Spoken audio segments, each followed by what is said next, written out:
Comment ça va YouTube? Vidéo un peu différente du gaming aujourd'hui, j'avais envie de vous parler de ce que le taekwondo m'a apporté. Mais Henri, t'as déjà fait 2 vidéos sur le taekwondo! C'est ma chaîne, je fais ce que je veux. Comme vous le savez peut-être, your boy is a ceinture noire. Merci, ce sera Maître Henri pour vous désormais. Et comme je reçois beaucoup de messages de la part d'abonnés voulant commencer un art martial et qui hésitent sur le taekwondo, j'ai décidé de vous partager mon expérience. C'est parti!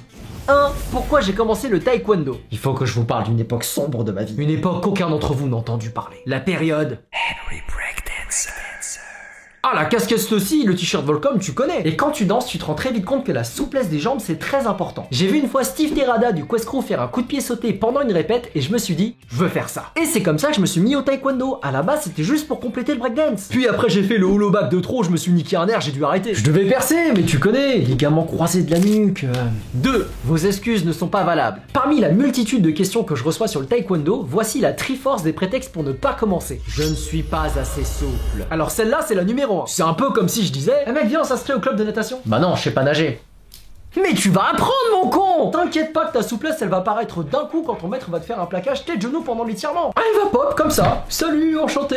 Bon, j'exagère un peu, mais comme beaucoup de choses dans la vie, avec de la pratique et en t'étirant tous les soirs, ça va venir. J'ai peur d'être trop vieux. Alors bien sûr, si tu me dis que t'as 80 piges et que tu veux commencer, je vais te répondre c'est chaud. Mais perso, j'ai commencé à 16 ans et ça m'a pas empêché d'avoir un niveau correct. J'ai même des gens dans mon club qui ont commencé à 30 ans et t'inquiète qu'ils font mal. Le taekwondo, c'est une recherche perpétuelle de développement. Donc à partir de là, l'âge, c'est vraiment pas un obstacle. Après, faut être raisonnable dans ses objectifs. Si tu commences à 25 et que tu me dis que tu vises l'or au JO, Mais qu'est-ce que tu me baragouines, sale fils de pute, va. En plus de ça, c'est toujours bien d'avoir quelques tips de self-défense si jamais ça part en couille dans la rue. Ce qui m'amène à le dilemme entre deux sports. En vrai, ça je comprends. T'es intéressé par le taekwondo mais y a pas les poings. Du coup, tu penses à la boxe anglaise mais y a plus les pieds. Donc tu te rabats sur le Muay Thai mais t'as peur des coudes. Tu décides enfin de t'inscrire au karaté mais ton père fan de Teddy Riner veut que tu fasses du judo. Bref, c'est normal d'hésiter. Le problème, c'est que la plupart de ces personnes qui sont dans le doute, au lieu d'aller dans un dojo pour essayer les différents arts, vous savez ce qu'ils font?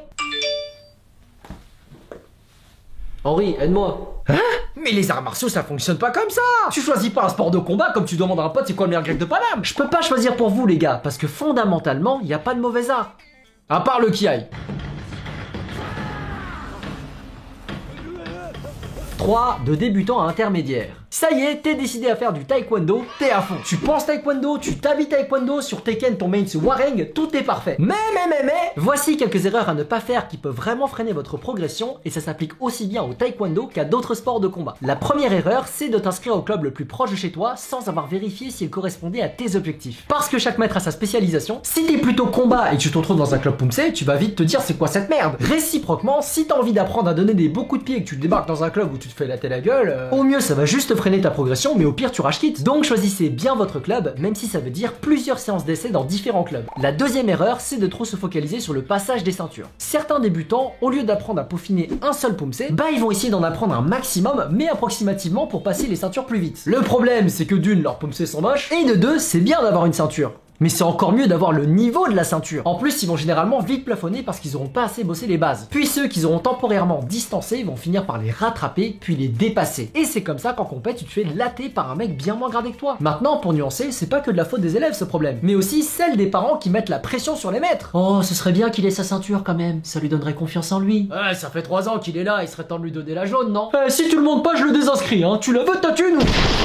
Ton gosse, c'est un élève, pas un client. S'il a pas le niveau, c'est pas parce que tu payes qu'il l'aura. On n'est pas au McDojo. C'est quoi le message que tu veux lui inculquer? T'es nul, mais t'inquiète, papa est là. Ou alors t'as pas été assez bon, donc faut bosser. Troisième erreur, ne jamais aller en compète. Comme le disait le légendaire Bruce Lee, les planches ne rendent pas les coups. Oh, don't hit back.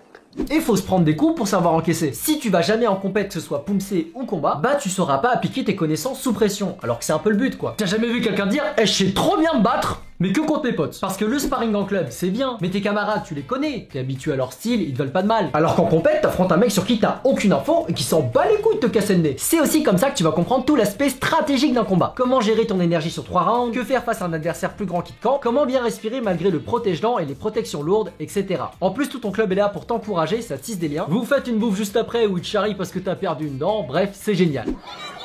Continue. 7 secondes. Allez, Henri. 4. Une fois ceinture noire. Devinez ce que mon maître m'a dit le jour où j'ai décroché ma black belt. Henri, Vas-tu arrêter? Oh, il m'a mis les larmes aux yeux, je me suis senti trop mal. En fait, beaucoup de pratiquants arrêtent la discipline le jour de leur ceinture noire parce qu'ils se disent ça y est, c'est fait. Sauf qu'au taekwondo, la ceinture noire c'est pas une fin en soi, ce n'est que le début du chemin. C'est là que t'as accès à plein de nouveaux pumse où tu vas pouvoir explorer les différents pans de l'art, la technique, le combat, la chorégraphie afin de passer les différents dan. Tu vois One Piece avant l'ellipse? Bah Marineford, c'est quand tu viens d'avoir ta ceinture noire. Tu viens tout juste de faire tes preuves, mais tu as encore tout un nouveau monde qui t'attend. T'as l'île des hommes poissons, Punk Hazard, Dressrosa. Arrête de spoiler! Zoo, Wall Cake, Wano. 5. Et pour finir, qu'est-ce que le taekwondo m'a appris? Les 5 valeurs du taekwondo sont le respect, la loyauté, la maîtrise de soi, la combativité et la persévérance. Je vais pas m'attarder sur le respect et la loyauté parce que c'est évident. La maîtrise de soi, si un mec te fait chier dans la rue et que tu sais que tu peux le défoncer, bah t'essayes de pas le défoncer quoi. Et je vais donc vous parler de la différence entre combativité et persévérance parce que c'est assez proche. La combativité, c'est le fait d'être toujours partant pour faire les choses bien, avoir la hargne de réussir. Et la persévérance, c'est quand t'as écouté ta combativité, que t'es dans la merde parce que c'était pas aussi facile que tu le pensais et que tu dois assumer et continuer à te battre. Et ces 5 valeurs t'aident globalement à solidifier ton mental. Le taekwondo a beaucoup changé mon rapport à l'effort et je les applique à travers ma vie de tous les jours, que ce soit dans mes études, mes projets, quand j'apprends une mauvaise nouvelle, etc. Si je suis pas bon dans un domaine, je sais qu'il n'en tient qu'à moi de bosser pour évoluer. Et jamais tu me verras me trouver des excuses quand les choses vont pas dans mon sens. Sauf à Smash, parce que le dentil de Palu qui tout frame une fois sur deux, ça faut qu'on en parle. Voilà, c'est tout pour cette vidéo. J'espère que ça vous aura donné envie à certains de se lancer dans le taekwondo ou un sport de combat. Abonnez-vous si ça vous a plu, et moi je vous donne rendez-vous tout de suite à Gare du Nord. 17h hein, sois là, pas d'excuses.